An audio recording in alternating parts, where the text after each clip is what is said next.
security of the Republic of Kenya. Their bravery knows no limits. Make a man go through the wall without breaking the wall. Laziness, it is not in our vocabulary. But what are their stories, their tales? Military Tales, every Saturday at 9 p.m. with Ben Troy Njoe.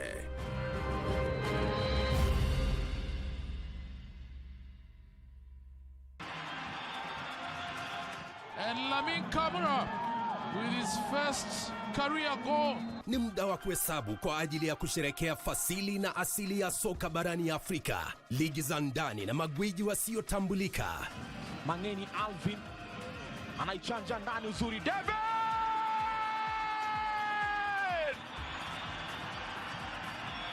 Michuano ya CAF ya mataifa ya Afrika 2024 ni njia ya kuzindua kupanua mtandao wa wachezaji ulimwenguni.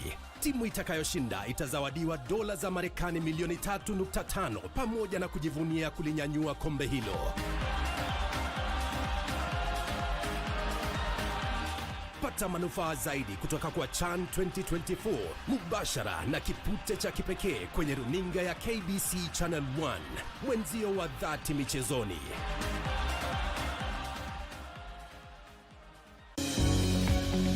At Tricent School of Medical Health Science and Technology, we take pride in providing the best training in medical health-related programs. Whether you want to train in optical technology, perioperative theater, medical engineering, health records, orthopedic technology, health services support, nutrition and dietetics, and many more, you can make the right choice by studying with us. Enroll in our Juja, Thika, Nairobi West, Kisumu, and Homa Bay campuses. Intake is in progress.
Good evening and welcome to the Legends edition on KBC Channel 1. I am Fayaz Qureshi. Our sign language interpreter for tonight's edition is Anne Wangeshi. But first, a quick look at stories making headlines on tonight's bulletin.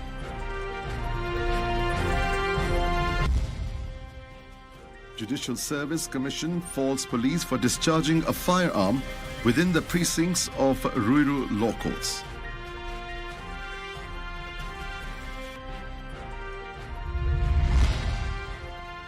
Brace for cold weather. Temperatures set to drop further as hospitals record a surge in respiratory illnesses. And silencing the guns. The Sanach and Gabra communities end decades of conflict in pursuit of peace and harmony.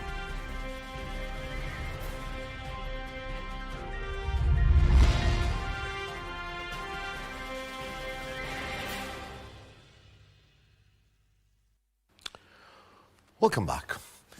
The Ministry of Health has issued a warning to parents and guardians on the threat of the spread of measles and rubella disease owing to low vaccination uptake.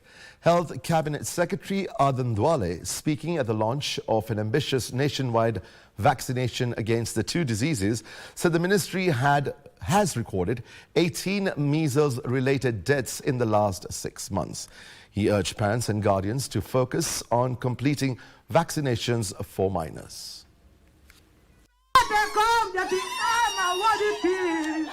In a major step towards improving public health outcomes, the government on Saturday launched a nationwide integrated measles, rubella and typhoid conjugated vaccination campaign. According to the Minister of Health, 7 million children will be vaccinated for measles rubella disease, while more than 20 million are targeted for the typhoid conjugated vaccine across the counties. This campaign will run from today mpaka 14th of this month.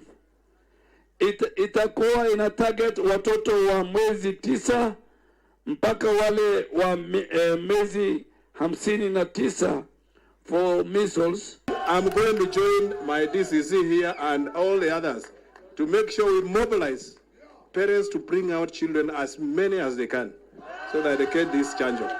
Health Cabinet Secretary Adan Dwale voiced the importance of the campaign, noting that the diseases have already contributed to tens of deaths of children this year.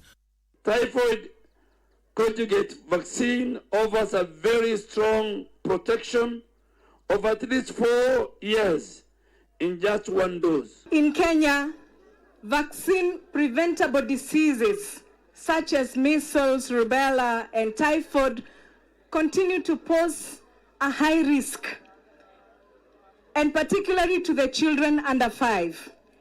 The Minister of Health has also expressed concerns that despite the availability of the measles vaccine, coverage is below the global target of 95%, leaving the country at a risk of large-scale outbreaks. Our coverage for the first dose of measles is 80%, yet the global target is 95%.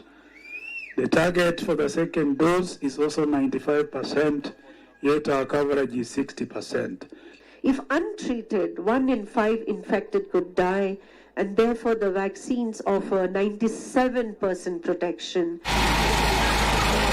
In Kericho County, the exercise kicked off amid calls for children between the ages of 9 and 14 years to get vaccinated. Across the county, we are targeting to reach around 46,000 children by the end of today. And in schools, in churches, and also in marketplaces. Joseph Wahungu for Legends Edition. The Judicial Service Commission has condemned the chaos witnessed outside rural law courts during the rearrest of DCP Kiambu youth leader Peter Kinyanjui, alias Kawanjiru, shortly after his release. In a statement, the Commission singled out the use of a gun within the precincts of the court, which they say endangered the lives of civilians. Further, it faulted the police officers for discharging a firearm, which they say amounted to excessive, unjustified, and an affront to the authority and dignity of the judiciary. Here is Abdi Aziz with the sentiments of the courts.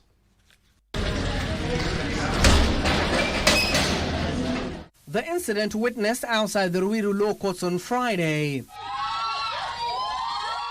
It is this fracas that has attracted the condemnation from the Judicial Service Commission JSC in a 2-page statement.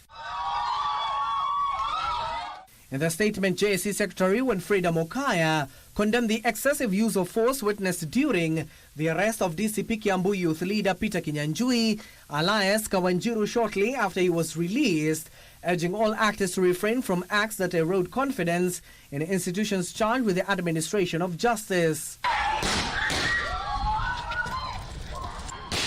Achia mtoto wangu naenda kumchukua hivi juu ya kufuraha, hata hawezi kubali akanyange mchana. Wanakuja wananisukuma watu maskari, hata sijaiona, ni kama ameiba. Kinyanjui hajaua mtu, Kinyanjui hajaiba kitu ya mtu. Wanamtoa kwa mikono yangu na wanapiga risasi kwa koti na wanarusha tear gas. Further, she states, while the Commission recognizes the respect the constitutional mandate of the police to enforce law and apprehend suspects, the firing of a gun in court environment was unjustified, endangered the lives of civilians, and an affront to the authority and dignity of the judiciary. She warned that the courts are sacred spaces of constitutional adjudication and they are to be respected, protected and preserved as secure and impartial forums.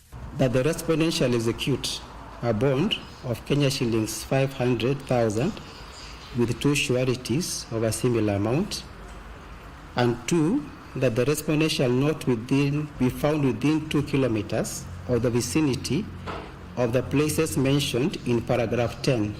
Kinyanjui, who is said to be under investigation in connection with the violence that occurred during the June 25th Gen Z protests, had just exited the courtroom when a commotion broke out as police rearrested him following his release.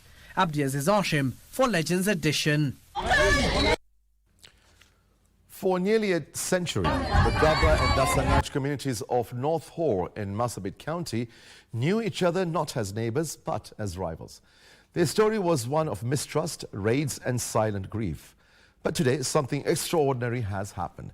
In a landmark ceremony witnessed by national leaders, elders, women and youth, these two pastoralist communities have chosen peace over pain and unity over division. Ben Chumba takes us to Ileret, where a new chapter is being written not in blood but in brotherhood. It is a moment many here believed they will never live to see. A handshake heavy with the weight of a century, yet light enough to carry hope into tomorrow. The Dasanach and Gabra, pastoralists who've shared land but not peace, came together under the sun and said enough. Enough of the pain that has taken too many lives and stolen too many dreams. Na wakati nilikuwa county commissioner nilipata shida sana kwa sababu mali nyingi ya hii jamii wakiiba mara nyingi wanafukisha upande wa Ethiopia na inakuwa ngumu sana kupata hiyo mali. Witnessed by Principal Secretary for Interior National Administration, Dr. Raymond Omolo, the peace accord was more than a political gesture. It was deeply personal. Kwa zaidi ya miaka 100 kumekuwa na ukosefu wa usalama. Tumepoteza maisha, tumepoteza mali, mifugo na mambo mingi.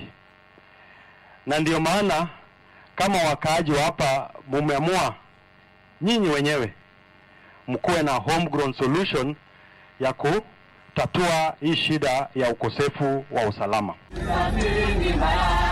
For generations, insecurity was the language spoken here, a language of fear, of loss. Cattle stolen, families broken, futures blurred by the smoke of conflict. But peace has found a voice, and it is being spoken by the very people who once bore the wounds and now carry the will to heal. Nataka niombe wakaaji wa hapa. Isikuwe tu tumeweka sahihi alafu kesho tunaanza kusukumana, tunaanza kuzozana na tutaanza kukua na uharibifu wa mali, kupoteza maisha ya watu wetu kwa sababu tumekubaliana kuweka ile panga bare alisema kando, tumeweka bunduki kando, tumeweka silaha yote kando. Tuzingatie mambo ya elimu sasa, kwa sababu elimu peke yake ndio itatufanya kuwa sawa na Wakenya wengine. With tensions easing, focus is shifting toward schools, clean water, trade and a future their children deserve. Ukuliza Dasanach ambao wako hapa tanga miaka 3 iliyopita wamepata maendeleo kadha wa kadha kwa sababu kuna amani katika sehemu hii kutoka serikali na pia kutoka NGOs. The past cannot be rewritten, but in Ileret the future is being reimagined by two communities who have decided that peace is more powerful than pride. Ben Chumba, Legends Edition. An upsurge of upper respiratory illnesses has been recorded in hospitals across the country owing to the June, July, August cold season. Kenya Meteorological Department had warned that the season will be colder than usual. Kenyans had been warned to take precautionary measures of staying warm and dressing appropriately in response to the cold season. Opicho Chamtai with the details. With March, April, May rainy season coming to an end, the June, July, August cold season officially commenced, with July marking its peak. With cold season comes health complications, particularly upper respiratory diseases, if necessary precaution is not strictly followed. Cover your head, cover your neck, cover your legs, just areas that are usually exposed to avoid exposing yourself to a lot of cold. This is the situation in Kiambu Level 5 Hospital, a replica of what is happening around various hospitals across the country. Nimekuja kuangaliliwa kwa sababu na kohoa, watu wakae warm, wavae warm. But how prepared are Kenyans to live through the cold season? Kuna manyunyi mist na nini ilikuwa ngumu sana. Ilikuwa inaanza the last week ya July. So this one imekuja somehow abnormally. Weather ikiwa hivi pia una hata morali ya kutoka kwenda kutafuta kazi. Kibarua yenyewe ndio hiyo imekuwa ngumu. So tungeomba meteorologists watuelezee what is happening, what has changed. Kiambu Health County Executive Committee member Dr. Elias Maina paints a picture of the severity of health impact if necessary precaution is not adhered to. These respiratory tract infections can lead to complications, for example, like pneumonia, which can be life-threatening. Further, cautioning proper house ventilation for those using GCOs to warm their houses. The GCO usually consume a lot of oxygen, which we need ourselves. So if the doors and the windows are closed, you are competing with the GCO to consume the oxygen. The Kenya Meteorological Department had warned that this year's cold season will be colder than usual, with occasional light rains expected in several parts of the country, such as in the Central Highlands, the Nairobi area, parts of Western Kenya, the Central Rift Valley, and southeastern lowlands. According to the weatherman, some days are expected to be extremely cold and chilly, with the daytime temperatures falling below 20 degrees Celsius in various regions due to persistent overcast skies. With the onset of June, July, August cold season, Kenyans are being asked to keep warm, hydrate, and dress appropriately. Opicho Chemtai for Legends Edition. Deputy President Kithure Kindiki has urged coastal elders and residents to back President William Ruto's development agenda and shun divisive politics. Speaking during a youth and women empowerment program in Likoni and Jomvu sub-counties, Kindiki maintained the government's commitment to resolving pending land issues and fast-tracking economic growth, even as he took a swipe at the opposition. Deputy President Kithure Kindiki was in Shelly Beach, Likoni Saturday for a women and youth empowerment program where he pledged to ensure the ongoing Vijueni land row in Likoni was resolved as per the president's directive. Rais ameambia Joho na Mvuria, Abdul Swamad na Mama Chani, viongozi wote wa pwani waketi pamoja. Hiyo shida ya vijiweni tunaenda kumaliza hiyo. Mambo ya shamba hilo ndio wananchi wapate haki yao. The second in command would also use the platform to call on Mombasa residents to remain united and shun divisive politics, adding the region had benefited under the broad-based government.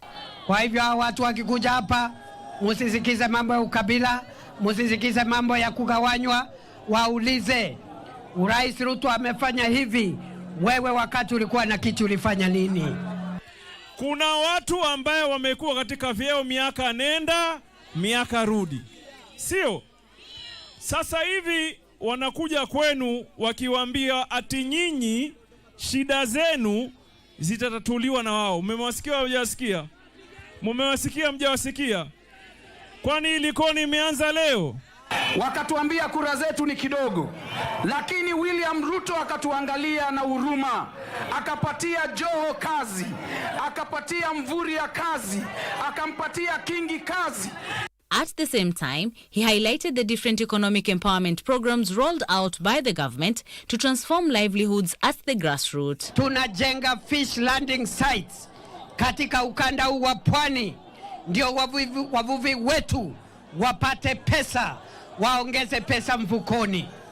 Vile vile tunajenga port ambayo ni port ya samaki, ambayo tunajenga moja kule Kwale pande ya Shimoni na ingine hapa Mombasa Liwatoni, ambaye ni poti ya kusaidia wavuvi wetu wapate pesa mfukoni.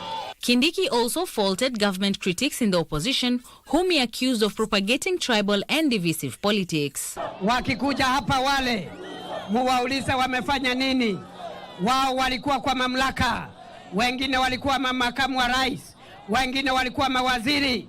Siku ile walikuwa na viti kama sisi, walikuwa nakuja hapa kuongea mambo ya jamii hii na sio jamii ile nyingine. Hao watu tunawaambia watulize boli. Hii Kenya ni ya sisi zote.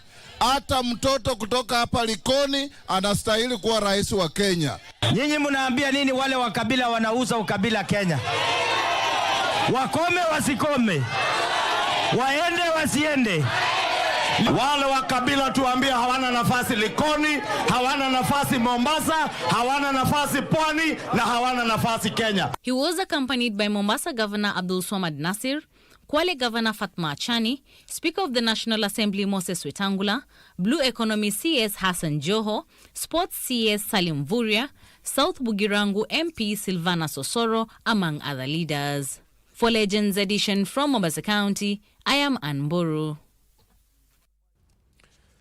The Kikuyu Council of Elders has broken its silence over the ongoing unrest in the country, calling for national dialogue between government and opposition leaders to address areas of concern raised by the youth. The council condemned what it describes as barbaric acts of violence, destruction of property, and the killing of innocent young Kenyans during protests, saying dialogue is the antidote needed to address the crisis.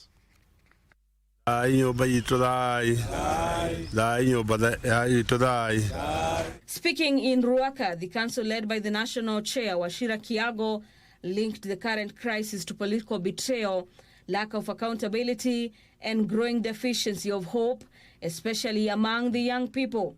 The constitutional duty you owe Kenyans is their overall security, no less. In the event it is impossible to carry out that duty, you know what is the right thing to do, the honorable thing to do. To the opposition leaders, we urge you to unite and seek dialogue with the current administration so that you can save Kenya. Habari ya kuua watoto, hata kama ni nani, lazima awe anafikiria habari na lazima iwe. Hiyo ni kitu inatukasirisha sana, tuseme ukweli. Na lazima itolewe, haki lazima itoke. Na unajua hiyo kitu imefanya hata sasa tunaangalia, tumeona huko Homa Bay. Sasa pahali imefika, hata hawa watoto tutafika pahali tushindwe na control. Sababu wakikasirika wamekasirika. Kwa nini tunaua watoto? The council expressed deep concern over growing frustration among the unemployed youth, blaming the government for being tone deaf. They have urged leaders to provide responsible and inclusive leadership. It is the choice is yours. Create a perpetual enemies or correct your ways now and stop obeying illegal orders. To the CS Interior, Mukomen, give constitutional instructions if you must give instructions. Hii tunaona kwamba mambo ya zamani imejirudia, wakati ambao mtu hawezi kutoa maoni yake, mtu hawezi kujielezea. Ni kama siku hizi hao watoto wetu wenye wamezaliwa juzi, wengi ni wa 1990. Tunatokea kwa barabara kwa sababu tunaomba kusikilizwa, tunaomba dawa kwa hospitali, tunaomba pesa za masomo na zile vitu zingine zote kwa sababu hazijatimizwa hata kidogo. The Kikuyu elders also faulted the proposed Public Order Amendment Bill by Nairobi woman Representative Esther Passaris, saying it curtails benefits of Article 37 of the Constitution. Meanwhile, the construction of a church in State House continues to elicit mixed reactions, with a section of DCP leaders from the Rift Valley region accusing the president of using confidential budgets allocated to the office of the president for the projects. Hiyo pesa yote tunasikia inatumika kama wasee. Ingesaidia mambo mengine kama kutengeneza au kununua dawa. na mambo na kutengeneza mashule au nini, kwa sababu kuomba tunaweza ombea hata shindi ya miti, sio lazima tutumie pesa mingi ati kanisa tunajenga. Kama anajenga kanisa State House, basi ajenge makanisa ya denomination zote, ndio asikeuke katiba. La sivyo aache kila watu wajenge kanisa kwao, wajenge msikiti kwao, wajenge hata kanisa ya Wahindi kwao. Kenyans are opposed to your non-consulting style of leadership due to your failure to listen. Gen Z lost in numbers against your regime last year in June on 25th and also on this year. Na katika bado katiba hiyo imewaruhusu wa Kenya kuingia katika dini wanayoipenda. Kwa hivyo ni jambo la kushtua sana kusikia kuwa Rais William Samoei Ruto ameenda pale State House anatumia bilioni 1.2 ati kujenga kanisa, na tunauliza nani watakuwa wakienda kuabudu huko.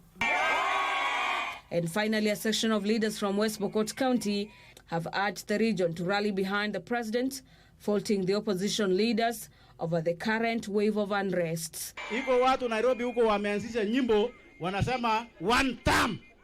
Wanasema one term. Sisi wa Pokot tunasema washindwe na one term. Washindwe na one term. Sisi nasema Ruto 10 bila break. 10 bila break. 10 bila break. Na kwa sababu gani tunasema Mheshimiwa Ruto 10 years bila break? Si Ruto ameandika walimu, alifunja historia ya kuandika walimu katika Kenya hii. Kuna watu ambao wametuzoea. Wanasema ati kila wiki wanaenda maandamano ati kwenda kugomboa Kenya. Ati wanaenda kugomboa Kenya. Wanajifanya ati hao wanajiita freedom fighters. Alafu wakifinywa kidogo wanatoa nduru mpaka mbinguni. Wewe kama umejifanya wewe ni freedom fighter, kwa nini unalia ukifinywa? Democracy for Citizens Party leader Rigathi Gachagua has condemned what he termed as targeted harassment and unlawful arrests of youth speaking out on governance. Gachagua claims the state is using trumped-up charges to silence dissenting voices among the youth. This comes after 2 Democracy for Citizens Party youth leaders were recently arrested and re-arrested over alleged links to the June 25th protests, which were marred by incidents of violence. Gachagua made the remarks on Saturday during the burial of his relative in Nyeri. I was informed yesterday there is a girl called Wanjiko Thigan and Peter Kawanjiru and be charged with burning the locals in Kikuyu and storming police stations in Dagoretti. They were arrested with no evidence, nothing, no charge, nothing. Sasa tunauliza Mheshimiwa Rais, wewe ukijenga kanisa pale State House, kanisa ni vizuri kujenga, hata mimi ningependa kujenga kanisa. Je, wale Waislamu utawajengea nini? Je, wale mabuddhist utawajengea nini? Article 8 ka katiba yetu. In fact, the subheading, the subtitle is State and Religion. Now, it's one of the shortest articles. There is no state religion. BO2.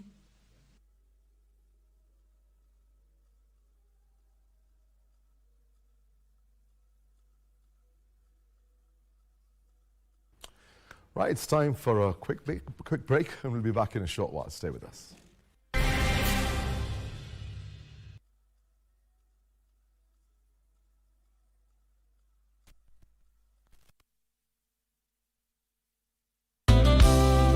Tuzungumze kwa hekima na heshima, tutulize nafsi, tupeane busara, tuwe na mazungumzo ya kujenga, tuelewane mimi na wewe,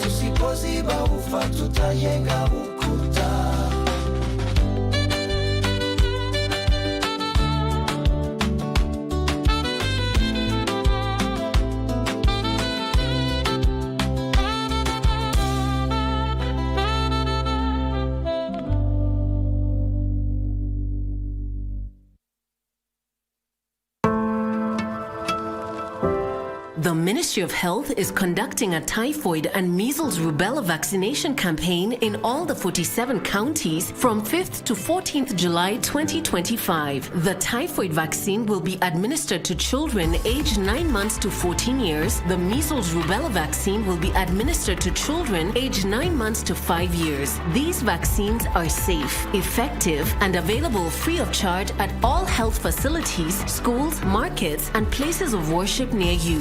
Typhoid is a serious disease that spreads through contaminated food and water. Maintain safe water and sanitation even after receiving the typhoid vaccine. Measles is highly contagious. It can cause severe complications and even death. Vaccination against measles offers the best protection against the disease. Let's protect our children from typhoid and measles rubella. This message is brought to you by the Ministry of Health in collaboration with UNICEF and the World Health Organization.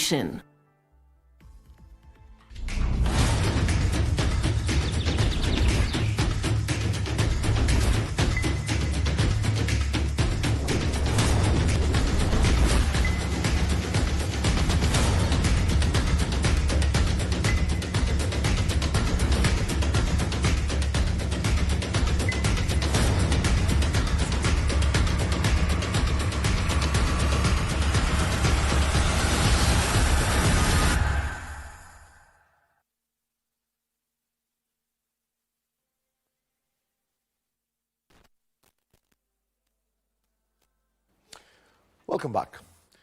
The Office of the Registrar of Political Parties, ORPP, has rolled out targeted media training in Taita Taveta County in a bold move to safeguard accurate political reporting ahead of upcoming elections. Journalists, bloggers, and digital influencers were brought together to deepen their understanding of the Political Parties Act and to promote responsible, law-abiding journalism that strengthens Kenya's democratic space. As the country braces for a dynamic political season, the Office of the Registrar of Political Parties is taking no chances with misinformation. Demands that those voices must be heard. This week, the spotlight turned on Taita Taveta County, where dozens of journalists, bloggers and influencers gathered under one roof to understand the laws behind headlines. Tunataka media iweze kutusaidia kuhakikisha kwamba hii information imeweza kufika nyanja zote kwa grassroots. Through intensive sessions led by officials from the Registrar's Office, participants were taken through the Political Parties Act, the rights and responsibilities of political organizations, and the media's pivotal role in shaping informed political discourse. Tuweze kujadiliana vipi ambavyo wao na sisi tunaweza husiana kufanya kazi pamoja ili tuhakikishe ya kwamba hawa watu ambao kwa jamii tumewacha nyuma sana katika mambo ya kisiasa, vipi tunaweza warudisha, vipi wanaweza kujumuishwa, and how as a country we can move forward. For many in the room, it was a time eye-opener. They hailed the training as a much-needed bridge between media freedom and electoral responsibility. Na huu ushirikiano utaweza kuendelea mbele hata mpaka kura na even hata baada ya kura. Tuhamasishe kila mmoja katika nchi yetu ili tusiache nyuma mtu yoyote katika hili gurudumu la kisiasa na demokrasia. The ORPP says this is just the beginning, with plans underway to replicate the initiative across the country, ensuring that as the digital age evolves, so too does the integrity of Kenya's political reporting.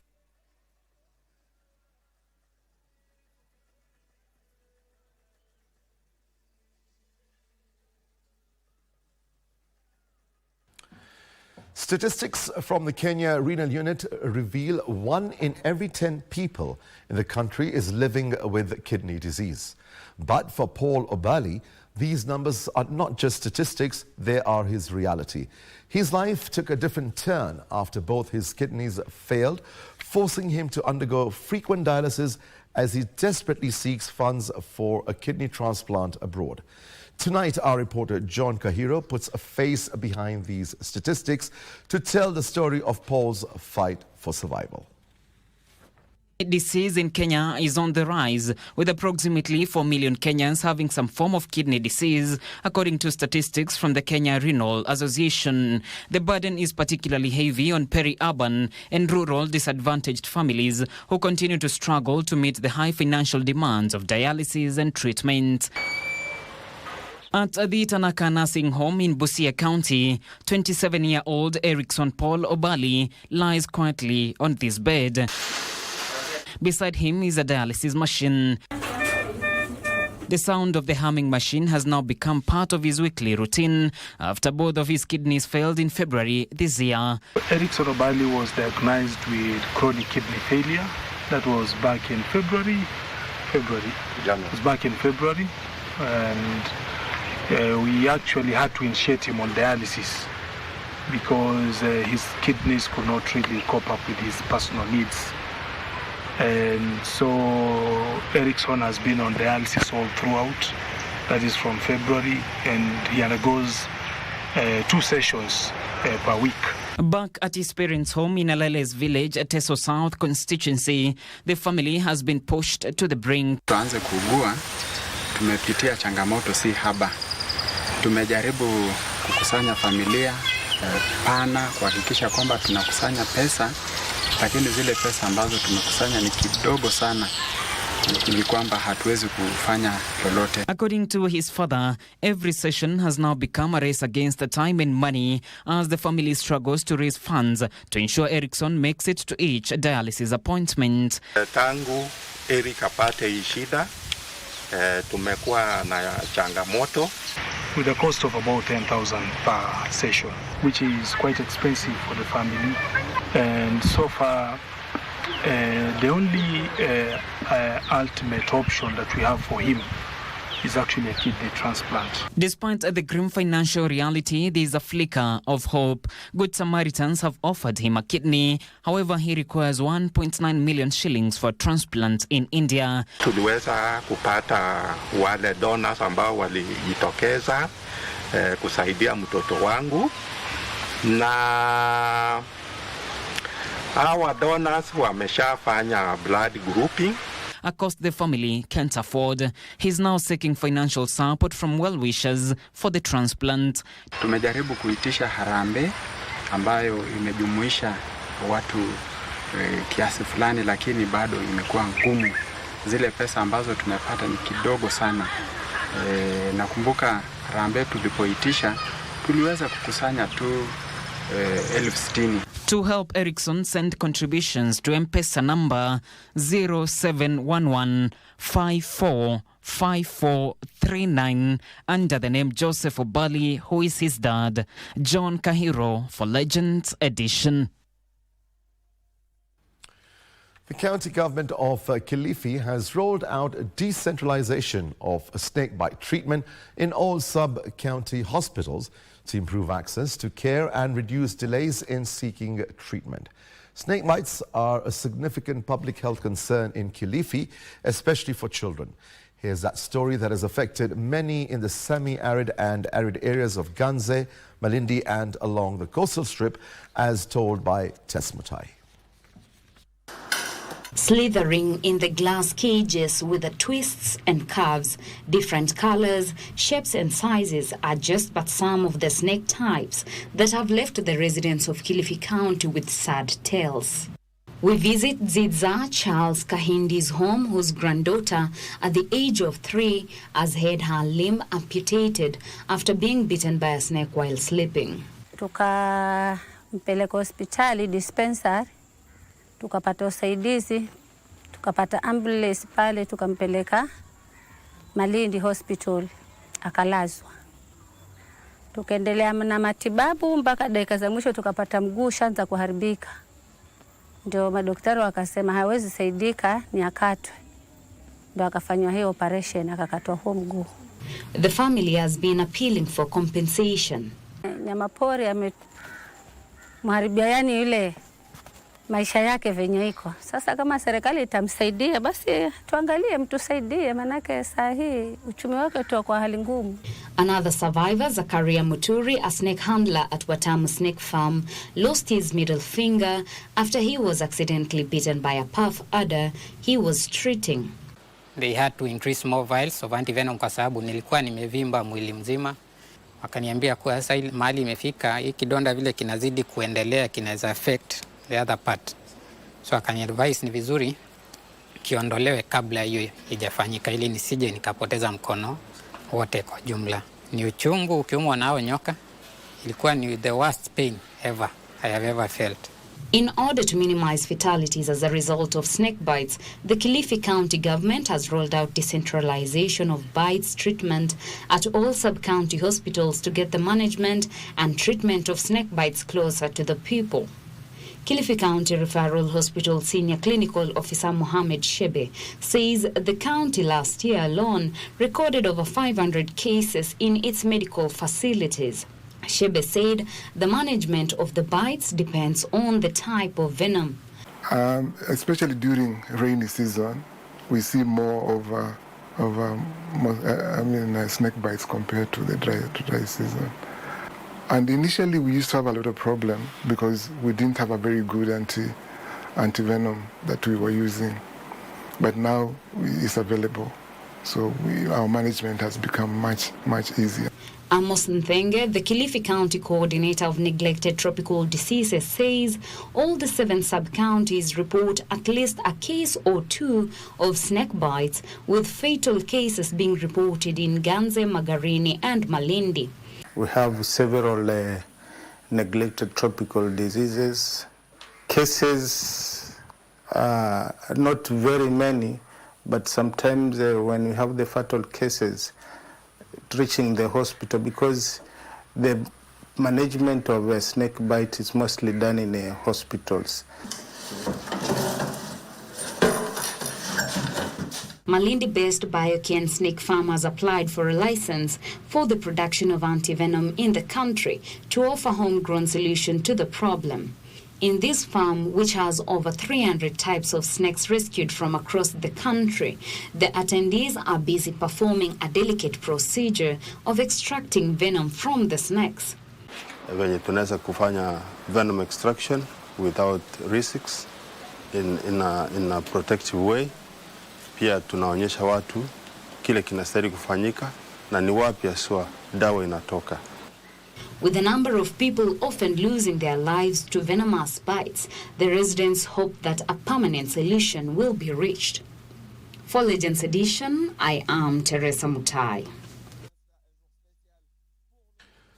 At least 24 people have died in flash emergency flooding that has swept through Kerr County in Texas. The floods have devastated a Christian girls' summer camp located on the banks of the Guadalupe River, and about 20 children are still missing. U.S. President Donald Trump has called the disaster terrible and shocking. Texas Governor Greg Abbott says rescue operations will continue, calling for prayers from the community. By Texas Governor Greg Abbott, who described the floods as an extraordinary catastrophe. He further stated that rescue operations will continue, calling for prayers from the community.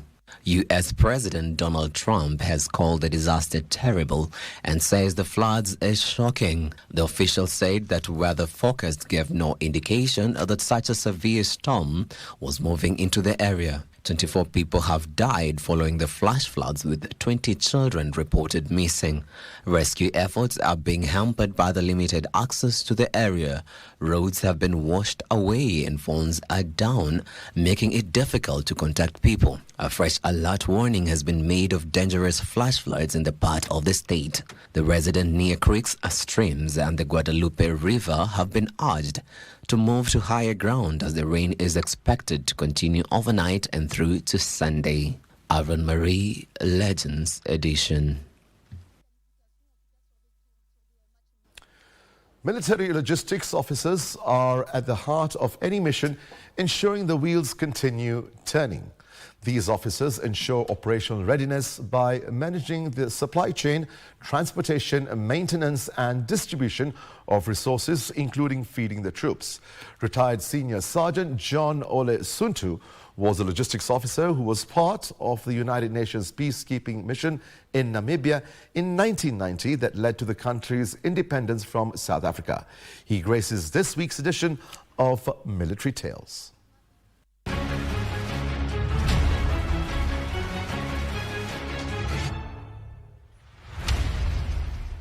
We travel about 350 kilometers from Nairobi to Transmara, West Narok County. Now, in the military, stores officers are very important. They're also famously known as color officers. Reason being, they're in charge of the morale of officers. And by morale, I mean clothes, weapons, and most importantly, food. We are here in Engarianitu, in Transmara, West Narok County, to visit one military officer by the name of John Ole Suntu, who was a color officer during his time and also served in 3 peace missions in the continent and beyond. Well, we're here to file his story. He has said it's a long way from here, so let's go.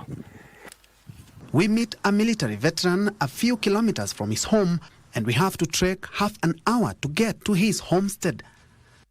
The residents of Nkorienito are majorly pastoralists, and we pass by his herd of livestock grazing a short distance from his home.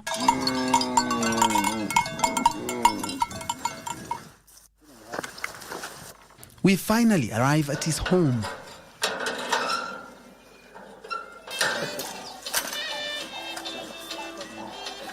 Karibuni. Asante sana bwana Joe. Basi kwa majina ninaitwa Retired Senior Sergeant John Ole Suntu. Nimesaliwa mwaka wa 1961 upande wa Megwara location Transmara sub county, Narok County. After his early education, Ole Suntu was lucky to be enrolled in the military. Mwaka wa 84 niliajiriwa kazi ya jeshi. Nilipotangazwa nikaenda Narok, nikaajiriwa. Nilipoajiriwa nikaenda training FTC.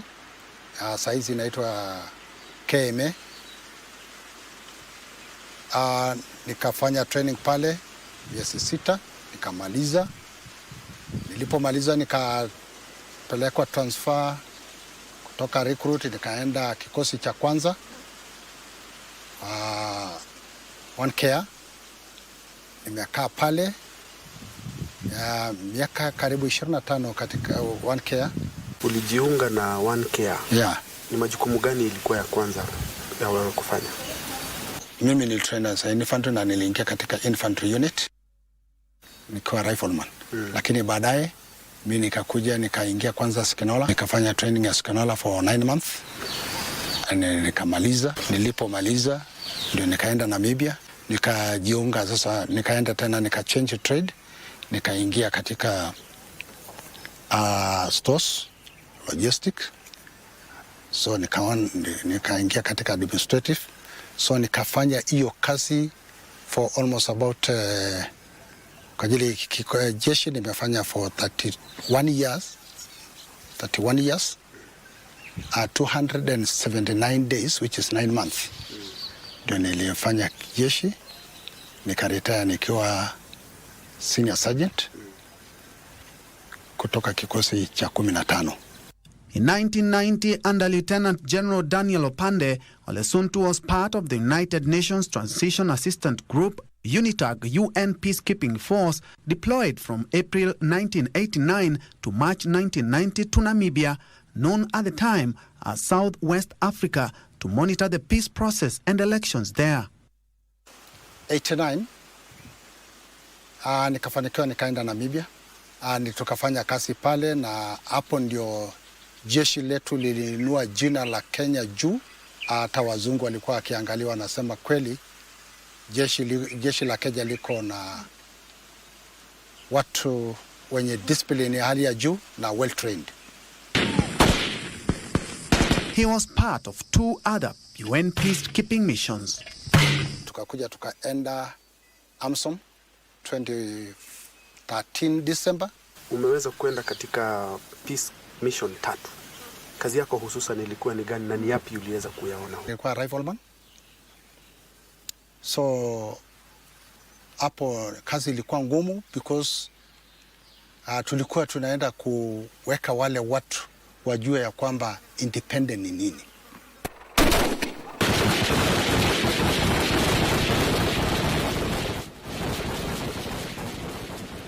Na tulipoenda tukaleta uhusiano nzuri zaidi sana, na tukaingiana na wananchi na hata wale walikuwa wakisimamia huko kwa ajili kulikuwa na majeshi ya South Africa.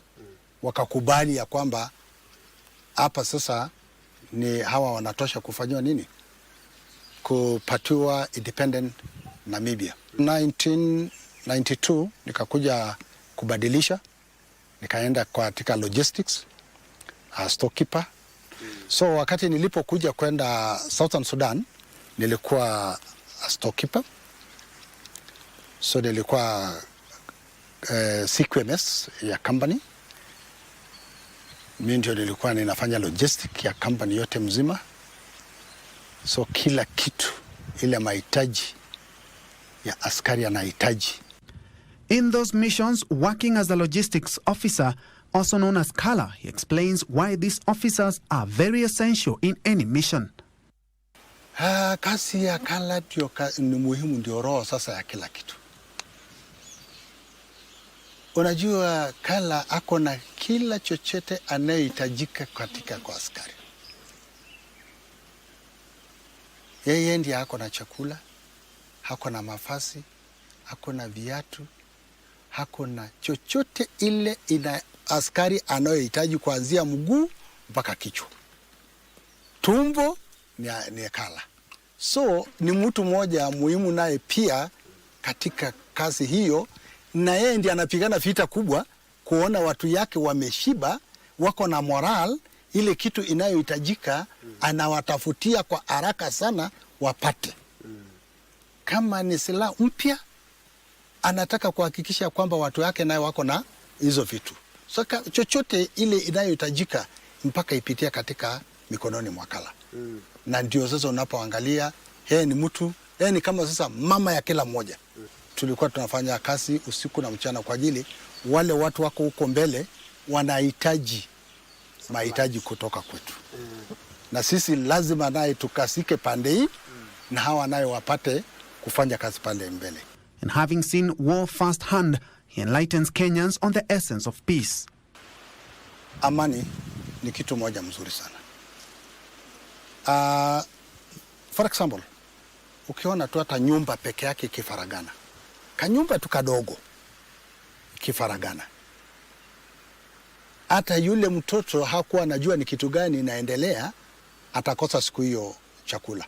Because mama amefaragana na mzee na hivyo. Sasa unaona tu hapo ni small portion ya mafaragano. So amani katika nchi inahitajika zaidi sana, tuwe watu wa amani, na tunaomba Mungu kwa ajili Kenya letu ni watu wa kupenda amani. Tumeenda nchi za nje tukileta amani. So amani ni kitu moja muhimu zaidi sana. After 31 years in service, he admits reintegration back to the society was a challenge at first. Sisi ni watu wa timing. Kitu cha kwanza timing. Mimi nikiambiwa mkutano inakuwa saa fulani, hiyo saa nimefika.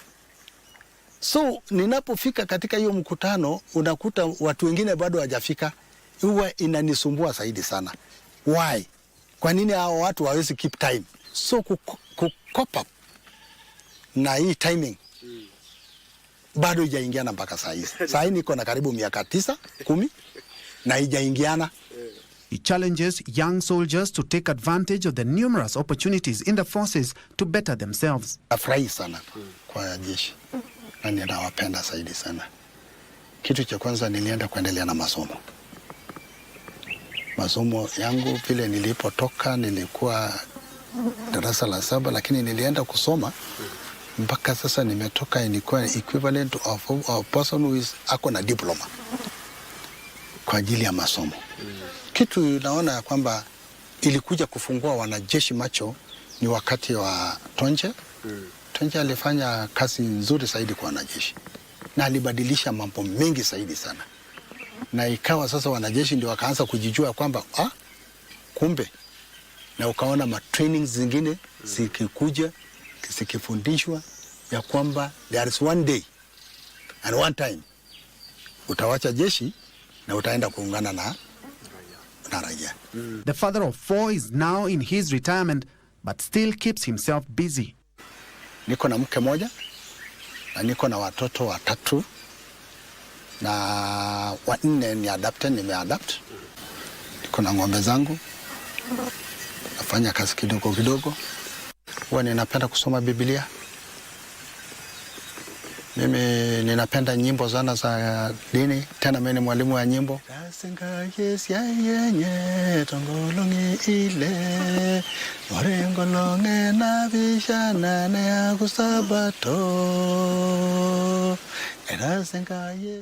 as we leave Narok County, it's evident that this former soldier is still very energetic and wants the best for the country. For Military Tales, I'm Ben Troinjue.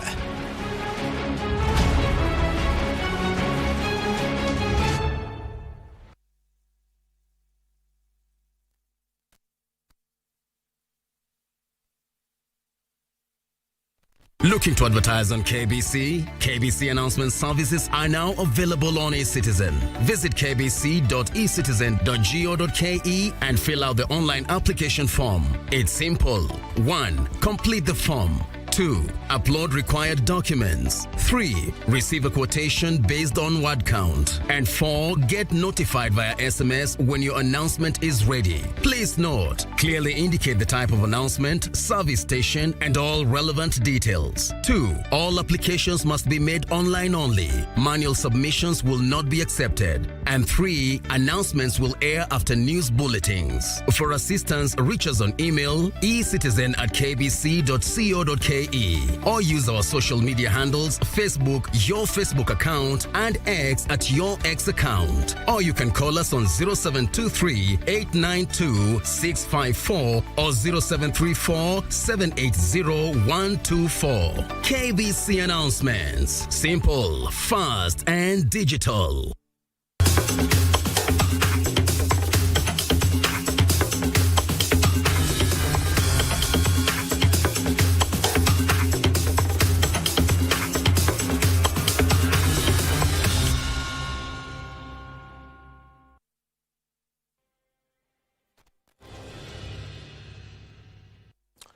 Welcome back. Ugandan President Yoweri Museveni has been officially nominated as the sole candidate for both national chair of the National Resistance Movement and its presidential flag bearer ahead of the 2026 general elections. Yoweri Museveni has been the president of Uganda since 1986, making him one of the longest-serving presidents in the world. Resistance Movement Electoral Commission headquarters in Kampala. Hundreds of NRM supporters gathered in coordinated groups, dressed in yellow party regalia, singing songs of praise and pro-Museveni chants ahead of his nomination as the movement's chair and flag bearer. The movement's chair confirmed that he stood out as the only candidate who secured over 100 endorsement signatures from NRM National Conference members, which is the party's minimum requirement. On behalf of the NRM Electoral Commission, I, Dr. Tango Doi, as chair of the commission, now nominate His Excellency Yoweri Kaguta Museveni to be the NRM presidential flag bearer for the 2026-2031 elections. In his acceptance speech, Museveni reaffirmed his commitment to stability, economic transformation, and youth-focused programs. The NRM has been participants in, and for most of the time, leaders of the efforts to liberate Uganda from sectarian fragmentation and political collapse, ensure its economic recovery, ensure the growth and expansion of its economy, ensure that the start of socio-economic transformation of society starts so that Uganda becomes a modern country. His nomination follows extensive wealth creation tours under the Parish Development Model PDM across all 18 NRM zones, where his supporters credited his leadership since 1986. I am here to second the nomination of His Excellency for the party flag bearer as our candidate for the President of Uganda 2026-2030. This nomination effectively cements Museveni control over NRM, marking the launch of his re-election campaign. Markets for our products through regional integration. If you produce, where will you sell? In the coming days, I'm going to say more about this issue. You will hear more about this issue of the markets. Boniface Kasiva, Legends Edition, Nairobi. The Kenya National Farmers Federation is calling on the government to support farmers in enhancing their productivity, citing challenges posed by climate change and the business climate. The Federation argues that Kenyan farmers operate within increasingly complex and competitive agricultural value chains, facing challenges such as climate variability, pest and disease pressures, input market volatility, and evolving consumer demands.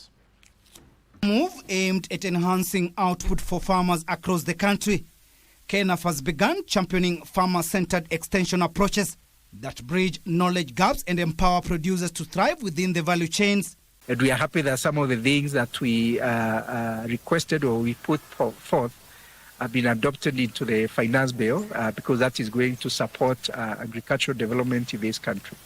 KNAF has remained committed to investing in innovative advisory services and platforms that respond to farmers' evolving needs and aspirations. The Kenya National Farmers Federation recognizes that food safety, food quality, public health, and environmental protection are fundamental to the sustainability and competitiveness of Kenya's agricultural sector. The Federation has, however, called on the national county government development partners, agri-tech innovators and the private sector to join hands to enhance investment in digital infrastructure and build capacity of farmer organizations. We are going to leverage ICT tools because there are many ICT tools that can be leveraged from USSD code, which is a very old technology, but very accessible by many farmers. According to KNAF, this will deliver credible, timely and value chain aligned technical support. At the same time, they are calling on stakeholders to transform Kenya's agriculture into a thriving sector that drives economic growth, ensures food security and uplifts livelihoods of farming community. These measures are a major milestone in safeguarding the integrity of Kenya's food systems, protecting farmers' health and preserving vital ecological services. However, success will depend on a robust and consistent enforcement of these regulations, alongside practical farmer training and support to transition toward more sustainable crop protection methods. They have pledged to continue contributing decisively to the establishment of robust VC-based technical advisory services accessible to all farmers. We realize that technical advisory services, farmers continue to suffer in this country because they are not receiving the extension services the way they should. A lot of farmers are running their enterprises using outdated knowledge, using practices that maybe could be better, using agricultural practices that are not optimal.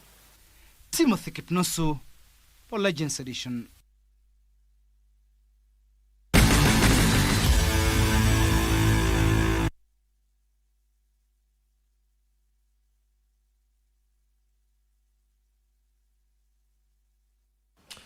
Topi Lumbila is all set with the latest in sports news. Over to you, Topi. Thank you, Fayaz. And sure, it's going to be plenty because remember, it's football night tonight with the women's AFCON kicking off in Rabat, Morocco, which will be shown live on KBC, and many other matches will be coming through. So here I am tonight with the news is, as usual, starting off with KVF. I'm Topi Liambila. Now, the stage is set for the semi-finals of the inaugural Kenya Cup Women's Volleyball Tournament after KCB, DCI and Kenya Prisons secured victories in their respective quarter-final matches at the Nyayo National Stadium. To book the remaining slots to the knockout stage, Kenya Pipeline were given a bye to the semi-finals after reclaiming the Women's League title. DCI, who finished runners-up in the Kenya Volleyball Women's League, had an early scare in their quarter-final match against KDF before they fought back to win the match by 3-1 of 25-23, 25-10, 25-15 after losing the first set 22-25. The Kenya Prisons women's team did not lose a single set against Kenya Army, whom they beat by straight sets of 25-12, 25-15 and 25-15. KCB women also beat Postbank by straight sets of 25-15, 25-14, 25-23 to book their place in the semi-finals scheduled next weekend on the 12th and the 13th of July. The men's quarter-final matches are scheduled for tomorrow at the Nyayo National Stadium basketball court, with the first match of the day pitting KDF against AP Kenya before GSU take on Kapu. Trailblazers will play KPA in the afternoon before Prisons, Kenya's match against Equity.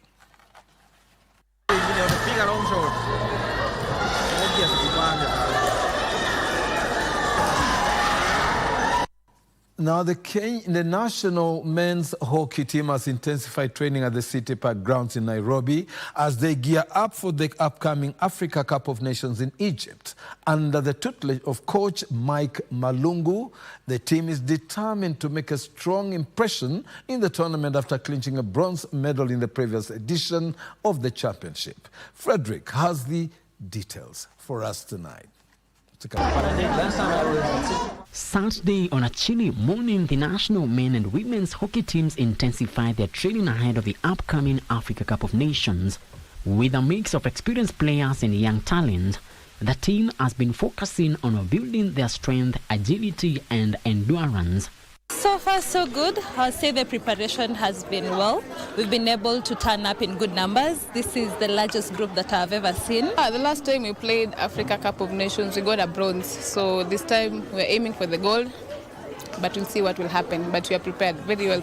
Head coach Mike Malungu says the team is fine-tuning their skills in various drills and practice matches. We've impressed upon the players to work on their individual technical skills at club level, because that is where they spend most of their time. It will be a do or die for the national men's hockey team that will be taking part in this year's edition of the Africa Nations Cup that will be held in Egypt after the team clinched a bronze medal in the previous edition. Reporting for latest edition from City Park grounds in Nairobi, my name is Frederick Mwoki. Now, Saman Vohra of Kenya has taken the lead on the first day of the Rwanda Mountain Gorilla Rally in Rwanda, which is a leg of the FIA Africa Rally Championship.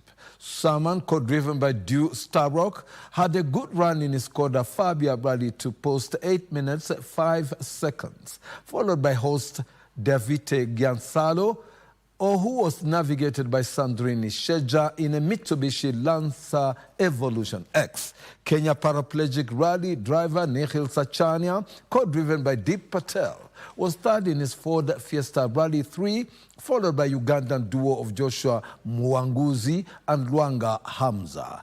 The Kenyan mother and daughter team of Tinashe and Caroline Gatimu ended the day in the 15th position in the Subaru Impreza.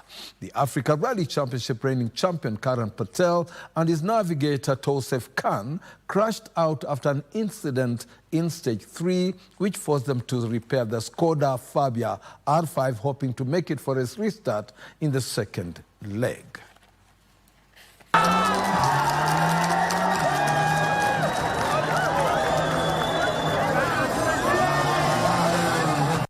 From volleyball, the Kenya Para Volleyball men's team will be in action tomorrow in the Africa Zone Para Volley Championship, where they will face Rwanda at the Kasarani Indoor Arena. Rwanda won today's match against Algeria, whom they beat by straight sets of 25-23, 25-12, and 25-17. The Kenya women's para volleyball team also took the court today, where they unfortunately lost to Rwanda by 3 straight sets. Both teams have nevertheless qualified for the World Cup directly after the opponents from DRC and Nigeria failed to show up. Kenya Para Volleyball Secretary General Justice Katumo has expressed optimism that the men's team will also book their ticket to the USA. Now, the women team, Kenyan women team, they are very lucky. They have qualified automatically because only 2 teams participated, came for this championship, Team Kenya and Team Rwanda. And therefore, already they are qualified. That's a confirmed position. And therefore, we are happy for that free confirmation, of course, qualification to the World Championship in October.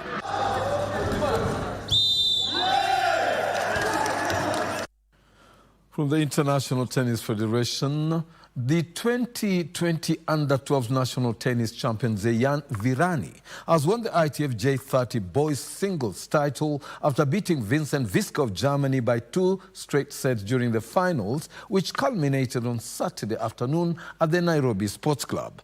Virani humbled Vincent Viska of Germany by 2 straight sets of 6-4, 6-2 to become the new ITF J30 champion. En route to the finals, Virani beat Patel Harsh of India by 2 straight sets of 7-5, 6-2 in the semis.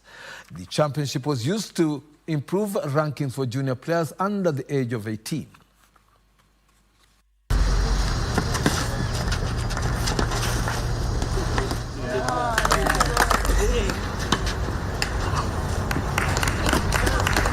And from hockey, the Kenya Hockey Federation, in collaboration with the partners from the Netherlands, have stepped up efforts of nurturing talent at a tender age through the nationwide youth development program.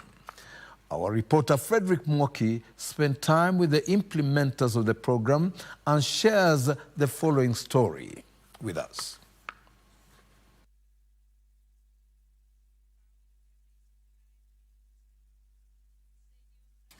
Now, the General Service Unit sports team stole the show during the Kenya Methodist Church's 2025 Sports Fellowship Men's Bonanza in Karen. GSU won the volleyball tournament after overcoming Lanet before they also carried the day in the tug-of-war fellowship. The event featured friendly sports competitions in various ball games to promote teamwork and healthy competition. It brought together men from various congregations for a day of bonding and mental health awareness through various sporting activities, discussions, and workshops. Let's take a look.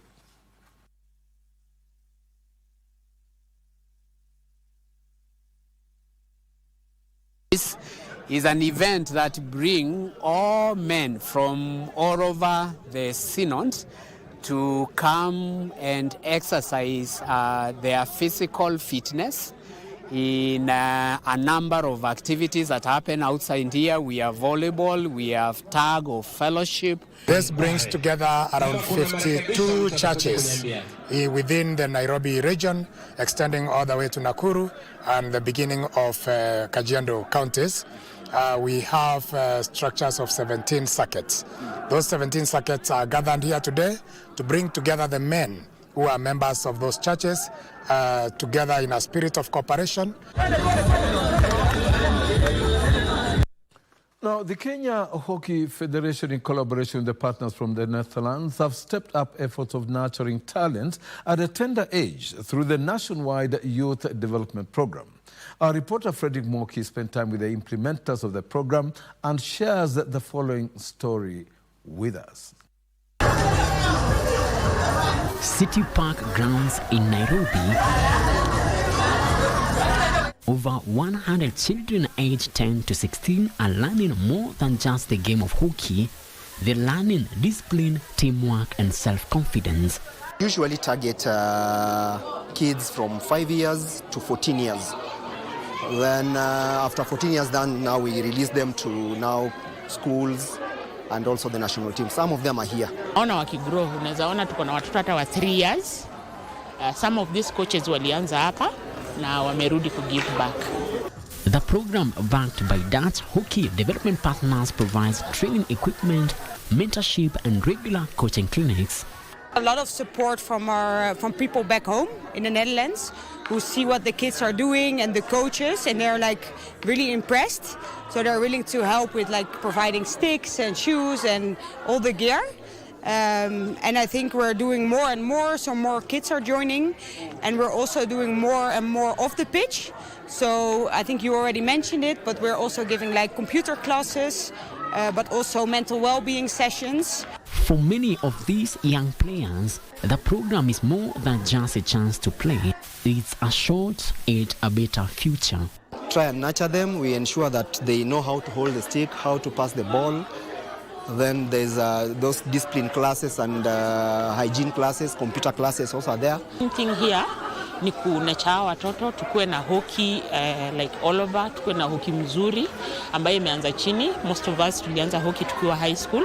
Youth Development Program is an initiative by the Kenya Hockey Federation that is geared towards nurturing talent at a tender age, and is implemented by the Federation in partnership with development partners and the national government.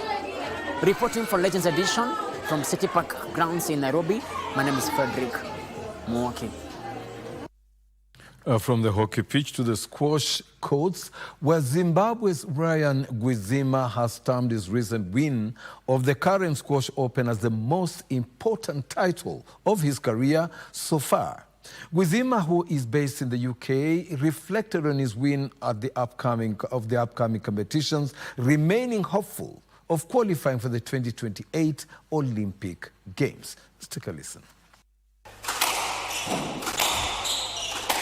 Ryan won his second tournament of the season at Karen, beating Kenya's top seed Muqtadir Nemji in a tough and tense final.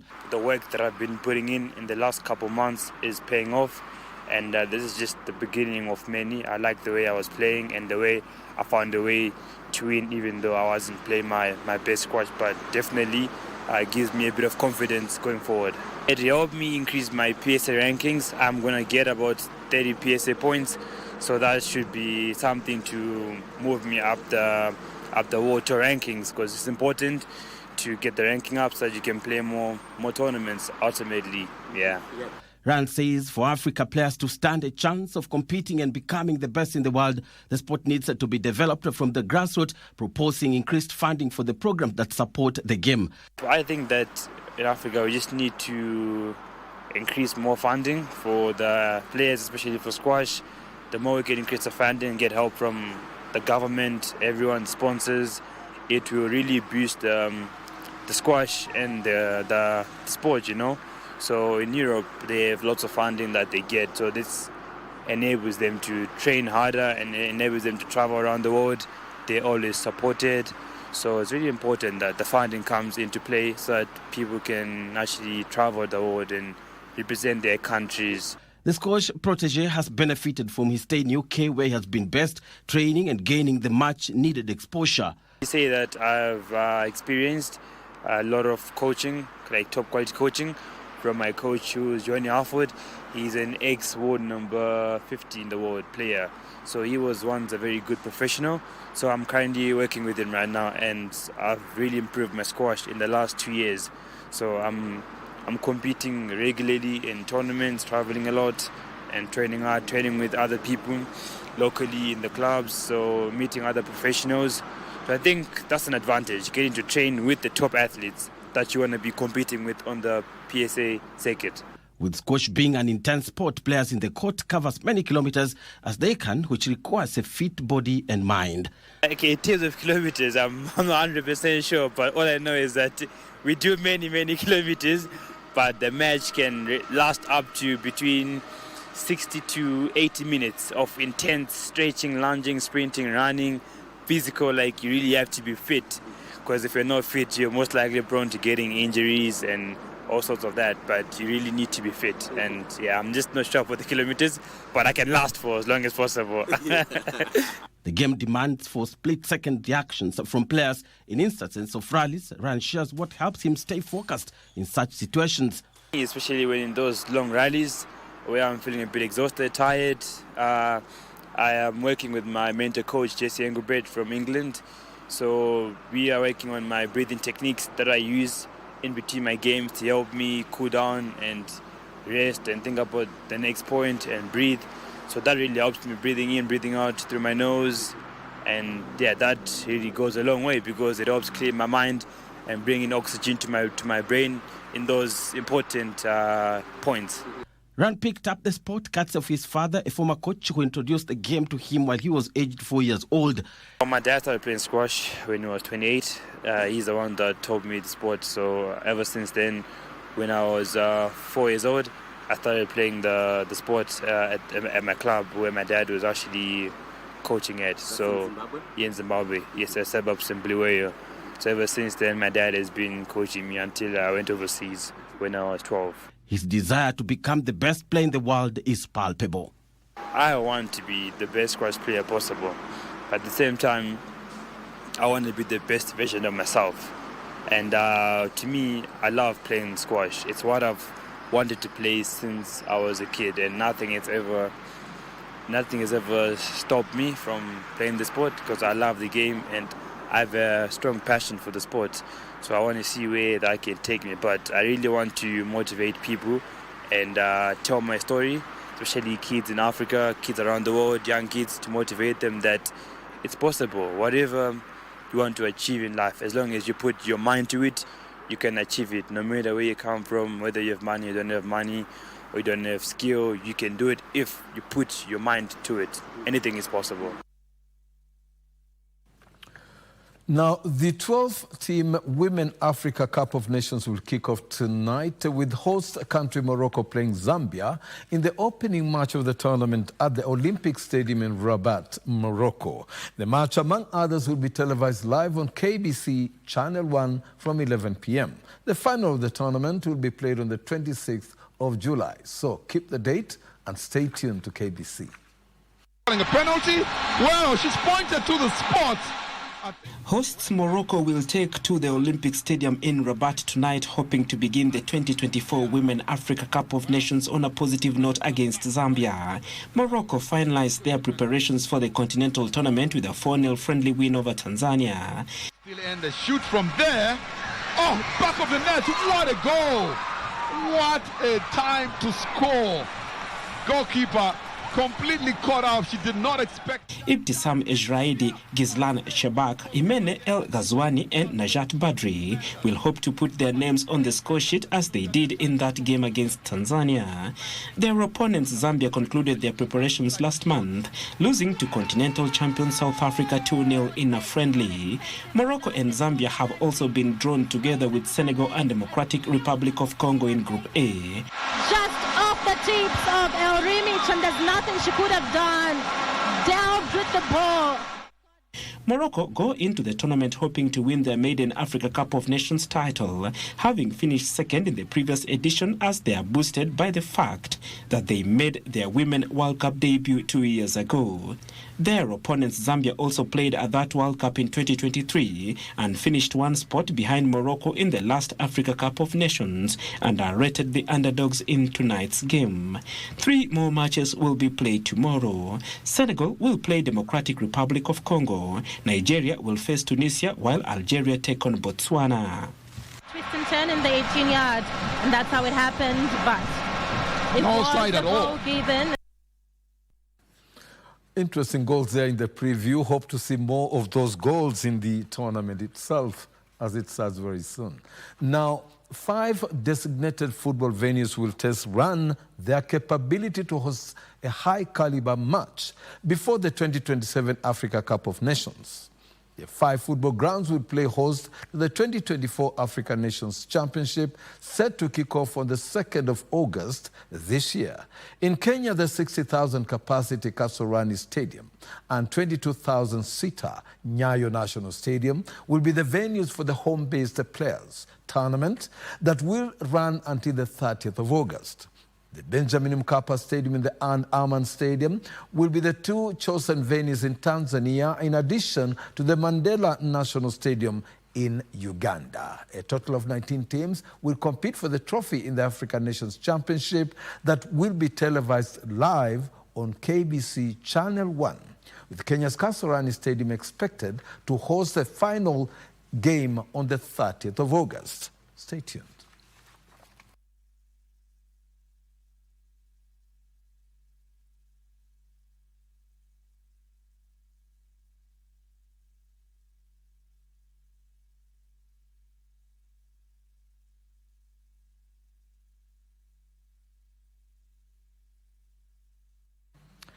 On the international scene, Chelsea will play Fluminense in the first semi-final of the FIFA Club World Cup on Tuesday night after both sides won their respective quarter-final matches. Chelsea booked their place in the semi-final with a 2-1 win over Brazilian club Palmeiras, while Fluminense also reached the semi-final with a 2-1 win over Saudi Arabian club Al Hilal.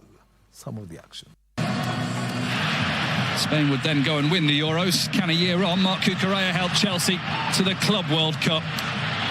Here's Palmer. Palmer from range. And needed Weatherton to make the save, which he did. Chelsea will keep this going, though. It is Palmer, this time onto his right foot. Low-driven effort, but he's blocked by a crowd of green shirts, including Hios, who is everywhere. Chalabar with a little bit of licence here. Palmer, lovely turn. Cole Palmer setting himself up and getting the goal for Chelsea. Support from Giai. Now Estevao. That footwork's more controlled from him. He's got to get past Cucurella. It's Hios. Takes it out of his feet, drives it in. Cucurella in the way again. He's resisted twice. He'll be asked to do a third time as well. Ball in towards Estevao. The touch is good. The shot's even better. Wow! Short corner. Gusto to Palmer. Enzo Fernandez. It's returned back through. It's right across. Oh!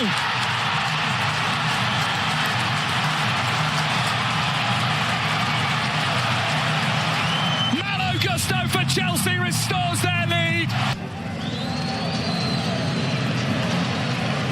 Samuel Xavier. He's delivering with his less favoured left boot. For a right back to deliver like that off the other side was impressive. Here's Martinelli! Lift off for Fluminense!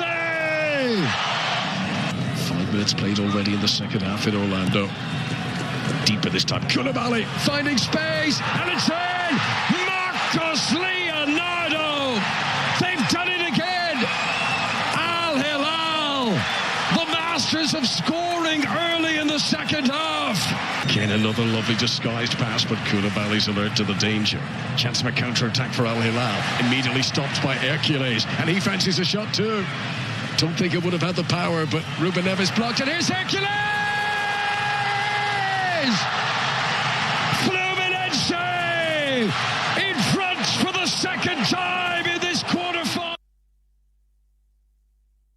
Well, there you are. There's going to be plenty of live football from KBC Channel 1 through this month of July and also throughout August. So please make a date. Stay with KBC Channel 1. I'm Topi Liambila, now handing you over to my colleague Fayaz to wrap up the show. Thank you very much, Topi, for the latest from the world of sports. And that's all from our newsroom. Our sign language interpreter for tonight's edition was Anne Wangechi. Thank you very much. Have a good night.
tuzungumze kwa hekima na heshima, tutulize nafsi, tupeane busara, tuwe na mazungumzo ya kujenga, tuelewane mimi na wewe, tusipoziba ufa tutajenga ukuta.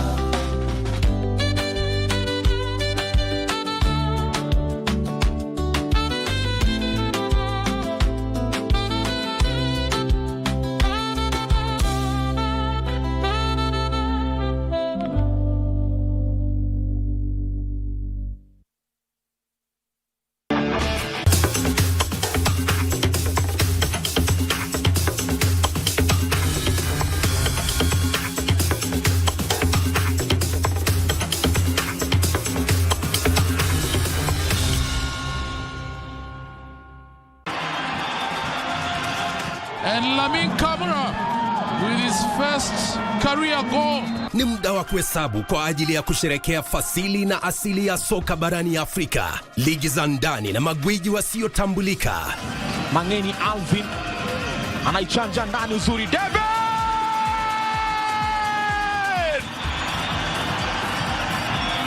Michuano ya CAF ya mataifa ya Afrika 2024 ni njia ya kuzindua kupanua mtandao wa wachezaji ulimwenguni. Timu itakayoshinda itazawadiwa dola za Marekani milioni 3.5 pamoja na kujivunia kulinyanyua kombe hilo.